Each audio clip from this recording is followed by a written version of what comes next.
বছর আগে এক গ্রামে মকবুল নামে একটি লোক বাস করত।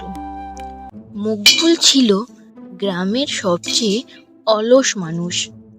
সে কাজকর্ম কিছুই করতো না, শুধু ঘুমিয়ে থাকতো আর মজার মজার বুদ্ধি খাটিয়ে দিন পার করত। একদিন তার স্ত্রী বিরক্ত হয়ে বলল, এই শুনছো, তুমি এবার যদি কিছু কাজ না করো তাহলে আমি আর তোমার জন্য ভাত রান্না করব না, এই বলে দিলুম। মকবুল গম্ভীর মুখে বলল, ঠিক আছে, আমি দেখছি কি করা যায়। কই গো গিন্নি, আমি আজই গরু বিক্রি করতে বাজারে যাব। গরুর ভালো দাম পেলে আমাদের আর অনেকদিন কাজ করতে হবে না, কাজ না করেই বসে বসে খেতে পারবো। তারপর মকবুল গরু নিয়ে রওনা দিল। তাড়াতাড়ি বাজারে গিয়ে গরুটা বেচতে হবে, তারপর তো আমি বসে বসে খাবো আর ঘুমাবো, কি মজা হবে। কিন্তু কে জানে গরুটার ভালো দাম পাবো নাকি। পথে একটি লোক তার এই কথাগুলো শুনল আর ভাবল যে এই গরুটা ওর কাছ থেকে ঠকিয়ে নিতে পারলেই তার আর কোনো চিন্তা থাকবে না, কিছু তো একটা মতলব বার করতেই হবে। এই গরুটা আমাকে দিয়ে দাও, বিনিময়ে আমি তোমাকে এমন একটা জিনিস দেব যা দিয়ে তুমি অনেক ধনী হতে পারবে। মকবুল চোখ বড় বড় করে বলল, কি জিনিস, কি জিনিস?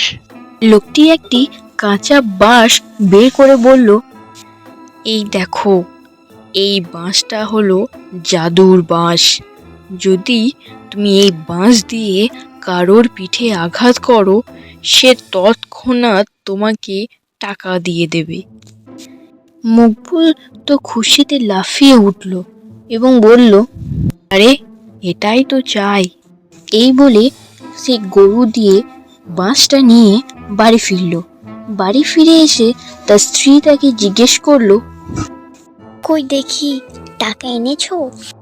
আমি এই বাঁশের বদলে গরু দিয়ে দিয়েছি, এখন তুমি শুধু দেখবে এই বাঁশের জাদু।